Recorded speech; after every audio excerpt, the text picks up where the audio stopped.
ಇವತ್ತಿನ ಟ್ರೇಡ್ ಅಲ್ಲಿ ಏನಾದ್ರೂ ನೀವು ಲಾಸ್ ಮಾಡ್ಕೊಂಡಿದ್ರ ಅಂದ್ರೆ ಅದು ನಿಮ್ ಮಿಸ್ಟೇಕ್ ಆಗಿರುತ್ತೆ. ಇವತ್ತೇನಾಗಿದೆ ಗೊತ್ತಾ ಸ್ನೇಹಿತರೆ, ನಿಫ್ಟಿ 50ಯ ಎಕ್ಸ್ಪೈರಿ ಇತ್ತು, ಎಲ್ಲಾ OTM ಪ್ರೀಮಿಯಮ್ಸ್ ಕೂಡ ಎಲ್ಲಾ ಜೀರೋ ಆಗಿದೆ. ಕಾರಣಗಳು ನಿಮ್ಗೆ ಏನಾದ್ರೂ ಗೊತ್ತಾದ್ರೆ ನೆಕ್ಸ್ಟ್ ಟೈಮ್ ಈ ಮಿಸ್ಟೇಕ್ ಅನ್ನ ಮಾಡೋದಿಲ್ಲ.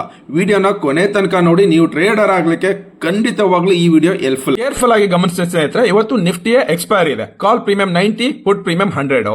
ಸೊ ಕಾಲ್ ಐವಿ 42, ಪುಟ್ ಐವಿ 40. ಐವಿ ಇನ್ಕ್ರೀಸ್ ಆದಾಗ ಕಾಲ್ ಪ್ರೀಮಿಯಂ ಮತ್ತು ಪುಟ್ ಪ್ರೀಮಿಯಂ ಕೂಡ ಇನ್ಕ್ರೀಸ್ ಆಗುತ್ತೆ. ಇಲ್ಲಿ ಐವಿ ಜಾಸ್ತಿ ಆಗಿದೆ, ಪ್ರೀಮಿಯಮ್ಸ್ ಕೂಡ ತುಂಬಾನೇ ಎಕ್ಸ್ಪೆನ್ಸಿವ್ ಆಗಿತ್ತು. ಇದರ ಒಂದು ಬೆನಿಫಿಟ್ ಅನ್ನ ಸೆಲ್ಲರ್ಸ್ ಪಡೆದುಕೊಂಡಿದ್ದಾರೆ. ಹೇಗೆ ಪಡೆದುಕೊಳ್ತಾರೆ? ಸೊ ಸಾಮಾನ್ಯವಾಗಿ 40-50 ರೂಪಾಯಿ ಇರಬೇಕಾಗಿರುವಂತಹ ATM ಪ್ರೀಮಿಯಮ್ಸ್ ಬಂದು 100 ರೂಪಾಯಿ ಟ್ರೇಡ್ ಆಗ್ತಾ ಇದೆ. ಸೊ ಟ್ರೇಡ್ ಆಗ್ತಾ ಇದೆ ಅಂದ್ರೆ ಇದನ್ನ ನಾವು ಈ ಒಂದು ಪ್ರೀಮಿಯಂ ಅನ್ನ ಸೆಲ್ ಮಾಡ್ಬೋಣ, ಆ ನಂತರ ಕಡಿಮೆ ಆದಾಗ ಬೈ ಮಾಡ್ಕೊಂಡು ಪ್ರಾಫಿಟ್ ಅನ್ನ ಬುಕ್ ಮಾಡೋಣ ಅಂತ.